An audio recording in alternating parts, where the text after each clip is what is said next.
TB एक संक्रामक बीमारी है जो व्यक्तियों को दूसरे व्यक्ति से उसके सांस के थ्रू हो सकता है, फ्लूइड एक्सचेंज करने से हो सकता है या साथ रहने में भी बहुत आसानी से हो सकता है। ये एक बैक्टीरियल इन्फेक्शन की बीमारी है जिसमें फेफड़ों में एक खास प्रकार की बैक्टीरिया जिसे माइकोबैक्टीरियम ट्यूबरक्यूलोसिस कहते हैं उससे ये प्रभावित हो जाता है। चलिए ढंग से जानते हैं कि ये टीबी जिसे ट्यूबरक्यूलोसिस कहते हैं वो होता कैसे है। देखिए, अगर कोई व्यक्ति ट्यूबरक्यूलोसिस की बीमारी से पीड़ित है और वो कैसे हो सकता है, ऐसे हो सकता है कि हवा में मौजूद ये ट्यूबरक्यूलोसिस की बैक्टीरिया जिसे माइकोबैक्टीरियम ट्यूबरक्यूलोसिस कहते हैं वो हमेशा से ही हवा में मौजूद होते ही हैं। जिन व्यक्तियों की इम्यून सिस्टम बहुत ज्यादा कमजोर हो जाता है उन व्यक्तियों के अंदर इनहेल होकर ये बैक्टीरिया इम्यून को एस्केप करके एक्टिव हो जाते हैं और उनके फेफड़ों को कमजोर करना शुरू कर देते हैं। अब अगर मान लो कोई व्यक्ति को टीबी था और आप उसके पास जाते हो, उसके मुंह से निकलने वाले छोटे छोटे ड्रॉपलेट्स जो कि फेफड़ों से निकलते हैं उसके अंदर तो ये माइकोबैक्टीरियम ट्यूबरक्यूलोसिस का बैक्टीरिया तो मौजूद होगा ही। अगर वो किसी कारण से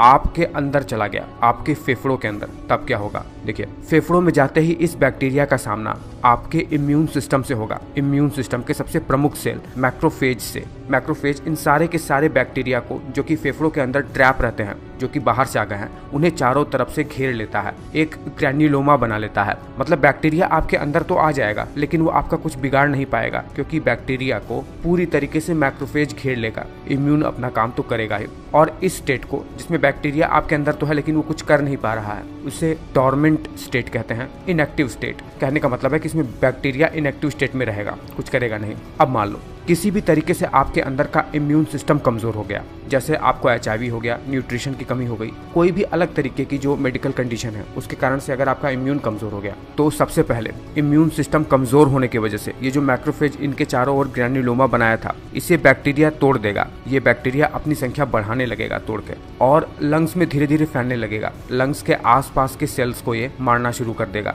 उसके फंक्शन में कमी आने लगेगी लंग्स के। होता यह है कि इसके कारण से लंग्स में कई छोटे छोटे, बिल्कुल छोटे छोटे दाने की तरह ट्यूबरकल्स बनना स्टार्ट हो जाते हैं इस बैक्टीरिया की वजह से, जो कि लंग्स के फंक्शन को बहुत ज्यादा अफेक्ट करते हैं। व्यक्ति को सांस लेने में दिक्कत होने लगती है, कफिंग में ब्लड आना शुरू हो जाता है और भी बहुत सारे कॉम्प्लिकेशंस देखने को मिलते हैं। इसमें इलाज नहीं हुआ तो व्यक्ति की सीवियर कंडीशन में मौत भी हो जाती है। वैसे आपको बता दें कि टीबी के इनएक्टिव स्टेट से एक्टिव स्टेट होने के चांसेस केवल और केवल 5 से 10% ही होते हैं। अगर आपका इम्यून मजबूत है तो आपको ये बीमारी नहीं होगा। वैसे इसका इलाज संभव है, बहुत ही आसानी से इसका इलाज हो सकता है। लगभग 6 महीने से 1 साल तक इसकी दवा चलती है डॉक्टर के प्रिस्क्रिप्शन के अनुसार। तो घबराने की कोई बात नहीं है। कुछ एंटीबायोटिक्स इसको पूरी तरीके से सही कर देंगे और अपने इम्यून को हमेशा स्वस्थ बनाए रखिए। एक्सरसाइज कीजिए, पानी पीजिए, हरी सब्जियां खाइए, ग्रीन लीफी सब्जियां वगैरह। आपका इलाज बहुत ही आसानी से हो सकता है। खैर, ऐसा भी देखा गया है कि लंग्स से ये इन्फेक्शन बाकी के और ऑर्गन में भी स्प्रेड होना शुरू हो जाता है जब कंडीशन बहुत ज्यादा सीवियर हो जाती है और इलाज नहीं होता है तब। मैं उम्मीद कर रहा हूँ कि ये वीडियो आपको जरूर पसंद आया होगा।